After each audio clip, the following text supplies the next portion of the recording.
नमस्कार दोस्तों, Ankesh Arya YouTube channel में आपका स्वागत है। तो दोस्तों, ये नंबर सिस्टम का तीसरा वीडियो है और आप नंबर सिस्टम को अच्छा तरीक़ा से समझना चाहते हैं, पढ़ना चाहते हैं तो मैंने 2 वीडियो अपलोड कर दिया है और आप जाकर देख सकते हैं। उसके बाद ये वीडियो देखिएगा क्योंकि क्रम बाई क्रम बनाया गया है, पहला, दूसरा और ये तीसरा वीडियो है। तो ध्यान दीजिए, पहला और दूसरा में पूरे संख्याओं को क्लियर कर दिया गया है और ये तीसरा वीडियो में आज आप लोगों को बताने वाले हैं स्थानीय मान, जातीय मान, जिसे place value and face value बोला जाता है। और इसमें बताया जाएगा विभाजकता का नियम। पूरे संख्याओं को आज एकदम आसान तरीक़ा से समझाया जाएगा, आपको थोड़ा सा भी दिक्कत नहीं होगा। चलिए स्टार्ट करते हैं दोस्तों। सबसे पहले हम जानते हैं place value and face value क्या है। बहुत बच्चे, आसान है ये, कितने पढ़े होंगे कितने नहीं पढ़े होंगे, लेकिन जो बच्चे नवोदय का हैं वो भी ध्यान दीजिएगा और जो बच्चे कंपटीशन का हैं, मेरे दोस्त जो भी कंपटीशन के हैं, तो वो देख लीजिएगा स्थानीय मान और जातीय मान। और हमारे स्टूडेंट हैं जो नवोदय के हैं वो भी देख लीजिएगा place value and face value. ध्यान दीजिए, तो हम पहला टॉपिक स्टार्ट करते हैं। क्या? जातीय मान। जातीय मान इसको बोलते हैं फेस वैल्यू।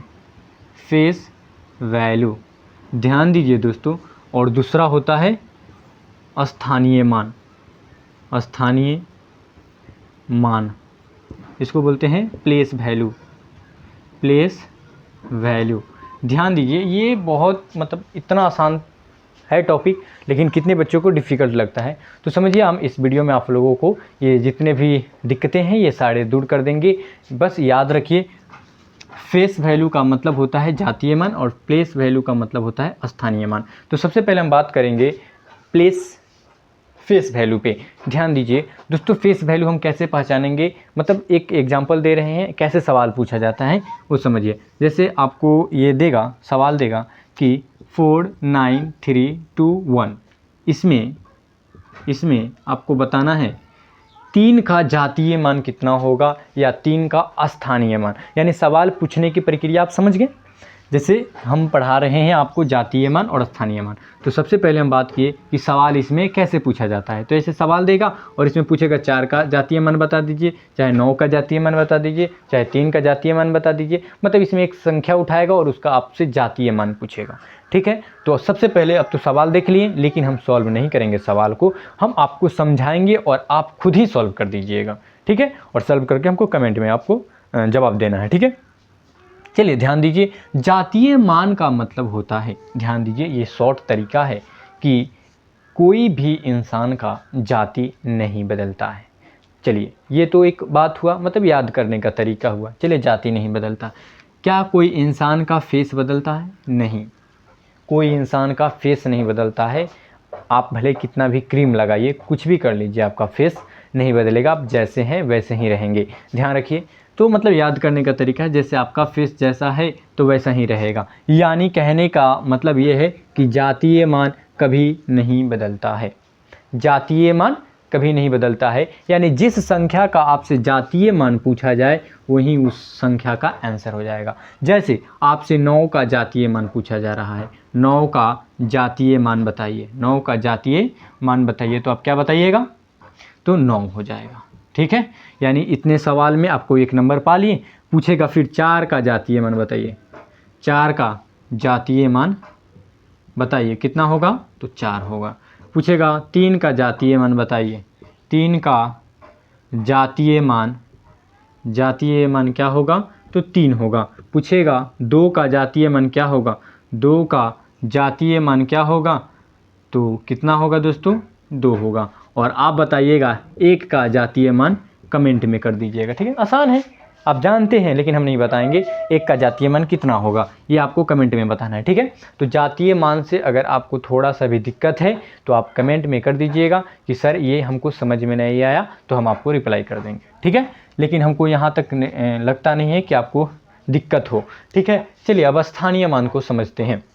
किसको समझते हैं? तो हम स्थानीय मान को समझते हैं। स्थानीय मान होता क्या है? सबसे पहले बात करते हैं, जैसे जातीय मान कभी नहीं बदलता है। ध्यान रखिए, आप, क्या कोई इंसान का स्थान फिक्स रहता है? नहीं रहता है। कोई भी इंसान का स्थान फिक्स नहीं रहता है। ठीक उसी प्रकार ये प्लेस वैल्यू, इसका इंग्लिश नेम है प्लेस वैल्यू, ये जैसे स्थानीय मान यानी आपका स्थान नहीं बदलता है, ठीक उसी प्रकार ये इसका भी स्थान बदलते रहता है। जैसे हम लोग एक स्थान पे हैं, कोई बच्चा पटना पढ़ रहा है, कोई मोतिहारी पढ़ रहा है, कोई दिल्ली चला गया है ना, ऐसे अपना स्थान को चेंज करते रहता है। तो याद रखिएगा कि जातीय मान कभी नहीं बदलता है और स्थानीय मान बदलते रहता है, ठीक है। अब सवाल कैसे पूछेगा सवाल, जैसे देखिए 4 3 2 1, ये इस प्रकार सवाल हो गया और आपसे पूछेगा कि बताइए 4 का स्थानीय मान कितना होगा, 4 का स्थानीय मान कितना होगा, ठीक है ना। बहुत बेहतरीन तरीक़ा से समझा रहे हैं दोस्त। अगर वीडियो समझ में आए तो प्लीज़ लाइक ज़रूर कीजिएगा कि हमको थोड़ा सा मोटिवेट मिलता है कि हाँ वाकई में हम अच्छा काम कर रहे हैं, है कि नहीं।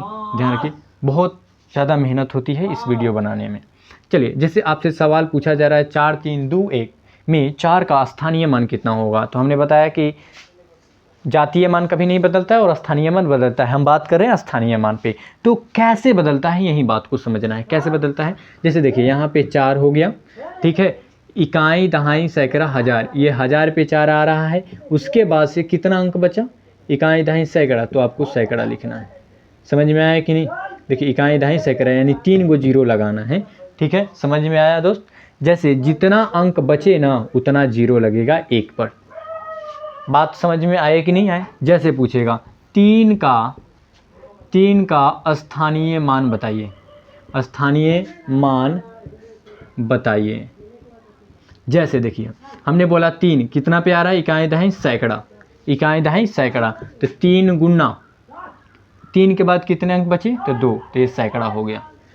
समझ में आ रहा है कि नहीं। फिर 2 का पूछेगा तो 2 गुना 1 पर 0, फिर 1 का पूछेगा तो 1 गुना क्या हो जाएगा, ये इसके बाद से कुछ नहीं, तो ये 0 हो जाएगा, सॉरी 0 नहीं होगा, ये 1 हो जाएगा। कितना हो जाएगा, 1 हो जाएगा। अगर कोई दिक्कत है तो आप ज़रूर कमेंट कीजिएगा, आपका सॉल्व हो जाएगा। तो हम फिर से समझाते हैं, क्या जातीय मान कभी बदलता है, नहीं बदलता। स्थानीय मान बदलता है, तो स्थानीय मान आप सीख गए। कैसे, फिर से एक बार और देखते हैं कि कैसे सीखते हैं। देखिए 3 2 4 3, जैसे आप जानते हैं विस्तारित रूप लिखते हैं ना, विस्तारित रूप, ठीक उसी प्रकार एक विस्तारित रूप ही है, ठीक है ना। उसमें से बस निकालना है तो उसका स्थानीय मान बदल जाता है, मतलब बन जाता है। ध्यान दीजिए, जैसे इसमें पूछा जा रहा है ये 3 2 4 3, इसमें 3 का यानी 3 का स्थानीय मान, तो 3 गुना, ठीक है ना, 1 2 3 यानी 1 पर कितना 0, 3 0। फिर 2 का पूछा जा रहा है तो 2 गुना 1 पर कई गो 0, तो 2 गो 0, क्योंकि इसके बाद 2 अंक बच रहा है, ठीक है ना, समझ रहे हैं ना। तो ध्यान दीजिए, फिर 4 तो 1, फिर 3 गुना में 1। आपको समझ में आ रहा होगा ये, क्योंकि देखिए 3 के बाद कोई अंक नहीं बचा तो कोई नहीं बचा, ठीक है। तो समझ में आ रहा है, वो इसको गुना करके फिर इतना ही हो जाएगा।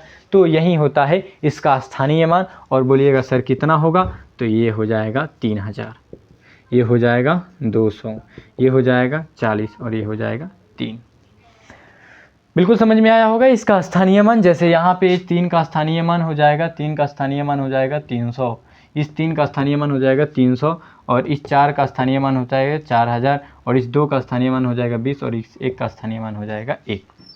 समझ में आया कि नहीं आया, बिल्कुल समझ में आया होगा। और ध्यान दीजिए, कोई भी संख्या का स्थानीय मान पूछा जाता है तो उसके इकाई दहाई सैकड़ा हज़ार यानी उसके अंक को 1 छोड़ के बाकी उतना 0 लगाते थे। समझ में आया होगा, बिल्कुल एकदम समझ में आया होगा। समझ में आया होगा तो कमेंट कर दीजिएगा कि हाँ सर हमको समझ में आ गया। वीडियो अच्छा लगे तो ज़रूर लाइक कीजिएगा। चलिए अब हम बात करते हैं विभाज्यता का नियम। हमको लगता है कि आपको स्थानीय मान और जातीय मान में बिल्कुल दिक्कत नहीं होगा।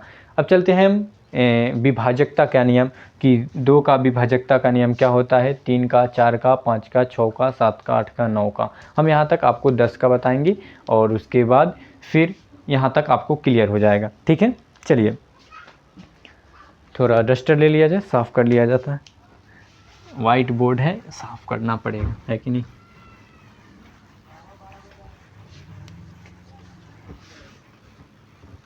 चलिए बात करते हैं 2 का यानी विभाजकता का नियम। विभाजकता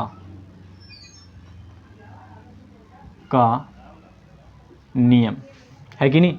चलिए सबसे पहले बात करते हैं 2 का विभाजकता, यानी कोई भी संख्या लिखा रहे, जैसे यहाँ पे लिखा रहे, तो आपसे पूछा जाएगा कि बताइए ये किस संख्या से विभाज्य है।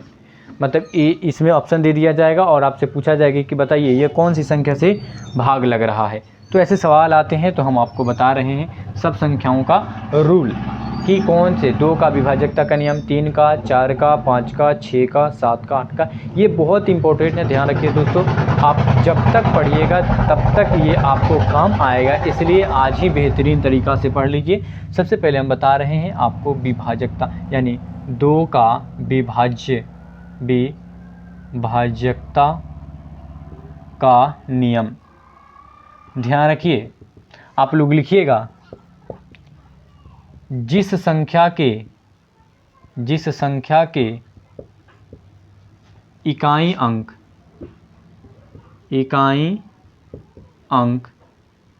जिस संख्या का इकाई अंक अगर 0 हो, 2 हो, 4 हो, 6 हो, 8 हो, ठीक है ना, 0 हो, 2 हो, 4 हो, 6 हो, 8 हो इत्यादि। मतलब इकाई अंक जानते हैं, जैसे देखिए 4, 3, 2, 2 है ना।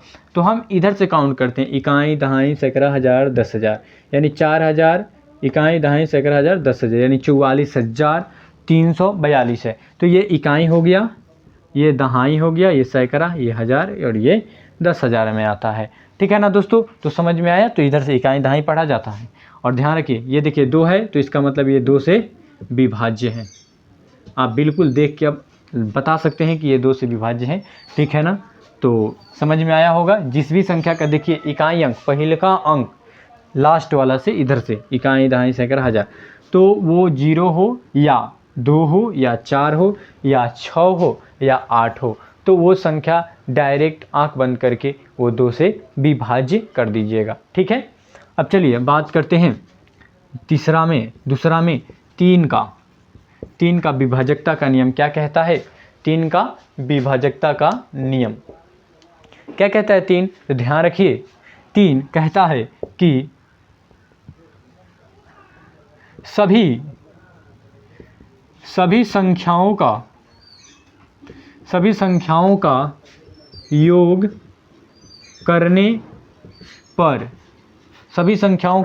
योग करने पर अगर वह 3 से विभाज्य हो तो वह संख्या 3 से क्या होगा? 3 से विभाज्य होगा। 3 से क्या होगा? वो विभाज्य होगा।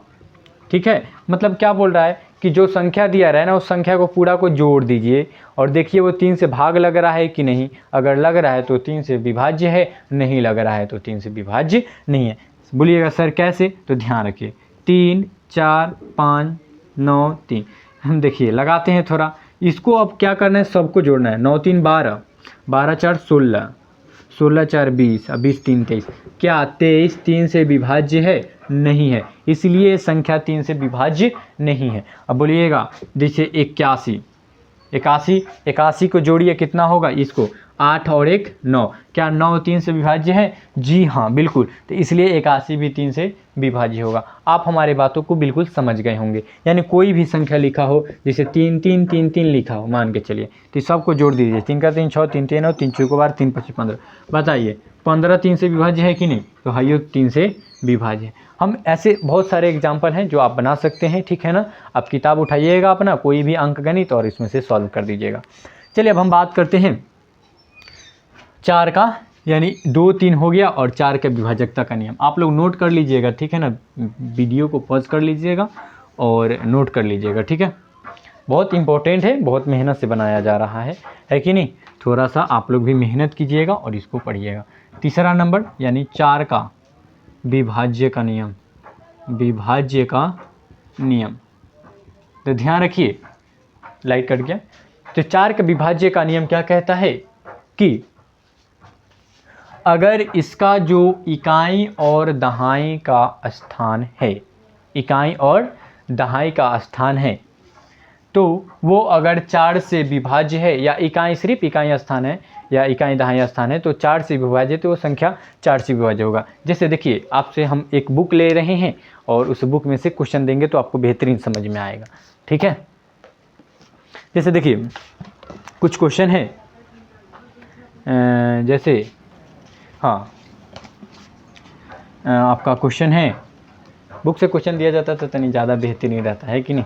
ऐसे कितना क्वेश्चन, हाँ जैसे 978132। ध्यान रखिए, इसमें बोल रहा है कि ये संख्या में हमने क्या बोला कि इकाई और दहाई का स्थान अगर 4 से विभाज्य है तो संख्या 4 से विभाज्य होगा। आप कोई भी संख्या लिखिए, जैसे इतना में, ठीक है ना, अगर ये 4 से विभाज्य है तो ये संख्या 4 से विभाज्य है। कौन सी संख्या, तो बस उसका देखिएगा इकाई और दहाई अंकों से बनी संख्या। इकाई और दहाई अंकों से बनी संख्या अगर वो 4 से विभाज्य है तो संख्या किससे विभाज्य है, 4 से विभाज्य है, ठीक है। जैसे देखिए अब क्या लिखेंगे यहाँ पे कि 4 से विभाज्य का नियम, तो संख्या का इकाई और दहाई अंकों से मिलकर बनी संख्या 4 से विभाज्य हो तो वह संख्या 4 से विभाज्य होगा, वो संख्या 4 से विभाज्य होगा। आप लोग देख सकते हैं एग्जाम्पल, जैसे में 4 8 4 3 2 ये संख्या है। ये संख्या का देखिए इकाई और दहाई अंक का 32 है, तो ये 4 से विभाज्य है, इसलिए संख्या भी कैसे विभाज्य हो गया, 4 से विभाज्य होगा। 5 का नियम है, ध्यान रखिए, इसको साफ कर दिया जाए। और 5 का विभाज्य का नियम होता है, 5 का विभाज्य का क्या नियम होता है, तो इसका बस देखिएगा इकाई स्थान 0 या 5 हो। क्या देखिएगा, इसका 0 या 5 हो। जैसे 4 5 9 3 0, ये संख्या किससे विभाज्य है, 5 से विभाज्य। क्यों, क्योंकि इसका इकाई अंक क्या है, 0 है। अगर ऐसे हो 9 5 4 5, मतलब 9 4 3 5, तो ये भी संख्या किससे विभाज्य है, 5 से विभाज्य, क्योंकि इसका इकाई स्थान क्या है, 5 है। और 6 का विभाज्य नियम 3 और 2 का रूल जानते हैं, तो 6 का विभाज्य क्लियर हो जाएगा। 7 का जान लीजिए, 7 का विभाज्य का नियम क्या होता है। ये थोड़ा सा इम्पोर्टेंट है और ये थोड़ा सा डिफ़िकल्ट है, लेकिन कुछ नहीं है। जैसे देखिए ध्यान दीजिए, 7 का विभाज्य का रूल क्या होता है कि अगर कोई संख्या दिया रहे, जैसे 8 8 4, मतलब ये 884 हो गया। कितना हो गया, 884 हो गया। तो आपको क्या करना है कि इसका जो इकाई अंक है ना, इसका इकाई अंक हटा देना है, और जो 2 अंक बच रहा है, मतलब कितना भी बड़ा संख्या हो, ठीक है ना, कितना भी बड़ा संख्या हो, तो क्या करना है, इसका इकाई अंक को दोगुना कर देना है। क्या करना है, इकाई अंक को दोगुना करके और उसमें से क्या कर देना है, घटा देना है। कैसे, तो ध्यान दीजिए, ये 88 हो गया, इसका इकाई अंक कितना है, 4 है, तो 4 का दोगुना कितना हो जाएगा, 8, तो इसमें से 8 घटा दीजिए, कितना हो जाएगा, 80। कितना हो जाएगा, 80। तो अगर घटाने पर वो संख्या 7 से विभाज्य हो रहा है तो ही वो संख्या 7 से विभाज्य, नहीं हो रहा है तो संख्या 7 से विभाज्य नहीं है। जैसे एक और समझिए, 882, तो देखिए इसका इकाई अंक 2 है, तो 2 का गुना 4 होता है, यानी एक, अब 88 में से कितना घटाइएगा, 4, तो कितना आएगा, 84। तो ये 7 से विभाज्य है कि नहीं, तो 7 से ये 84 विभाज्य है, इसीलिए 882 भी 7 से विभाज्य होगा। तो 7 से विभाज्य का नियम जरा समझ लीजिए, क्या होता है 7 से विभाज्य का नियम, कि कोई भी संख्या दिया रहे तो उसका इकाई अंक का दोगुना संख्या कर देना है, इकाई अंक को दोगुना कर देना है, और जो बाकी संख्या बचा है ना, उसमें से उतना को घटा देना है। अगर वो संख्या 7 से विभाज्य है तो संख्या 7 से विभाज्य होगा, नहीं है तो संख्या 7 से विभाज्य नहीं होगा, ठीक है। और ध्यान दीजिए, और 8 का तो और आसान है। जैसे देखिएगा, उसका 3 अंक, इकाई दहाई सैकड़ा, इकाई यानी 8 का विभाज्य नियम लिखेंगे नहीं, ऐसे याद हो जाता है, ध्यान दीजिए, हम बता देते हैं, ठीक है ना। 8 के विभाज्य का नियम क्या होता है कि जो भी संख्या दिया रहे, क्या दिया रहे, कोई भी संख्या दिया रहे उसका इकाई, दहाई और सैकड़ा, जैसे 4, 9, 8, 3, ठीक है ना, इकाई, दहाई, सैकड़ा, ये अगर 8 से विभाज्य है तो पूरा संख्या 8 से विभाज्य। अगर इकाई, दहाई, सैकड़ा यानी 3 अंकों से मिलकर जो संख्या बनता है अगर वो 8 से विभाज्य नहीं है तो संख्या भी किससे विभाज्य नहीं है। जैसे मान के चलिए यहाँ पे ये देखिएगा, ये 8 से विभाज्य है तो 8 नहीं विभाज्य, तो ये संख्या 8 से विभाज्य नहीं है। जैसे यहाँ पे ध्यान दीजिएगा, ये 3 अंक देखिएगा, ये 8 से विभाज्य है तो ये पूरा संख्या किससे विभाज्य है, 8 से। यानी इकाई, दहाई और 3 अंकों से, इकाई, दहाई और सैकड़ा से मिला जो संख्या इसका अगर 8 से वो विभाज्य है तो पूरा संख्या 8 से विभाज्य है। 9 का विभाज्य उसी तरह है जिससे 3 का है, यानी पूरा संख्या को जोड़ दीजिए और देखिए, जैसे 9 का विभाज्य का नियम क्या होता है, 9, 3, 4, इसको पूरा को जोड़िए, इसको पूरा को जोड़िए, 3, 4, 3, 7, 3, 10, 9, 19, ये 19 हो जा रहा है। क्या 9 से विभाज्य नहीं है, तो ये संख्या 9 से विभाज्य नहीं है। जिस प्रकार 3 का विभाज्य का नियम हमने बताया था ठीक उसी प्रकार 9 का विभाज्य का नियम है। चलिए दोस्तों, लेते हैं आप लोगों से अलविदा, फिर मिलते हैं ऐसे ही अच्छे वीडियो में, फिर मिलते हैं नेक्स्ट वीडियो में, तब तक के लिए जय हिंद।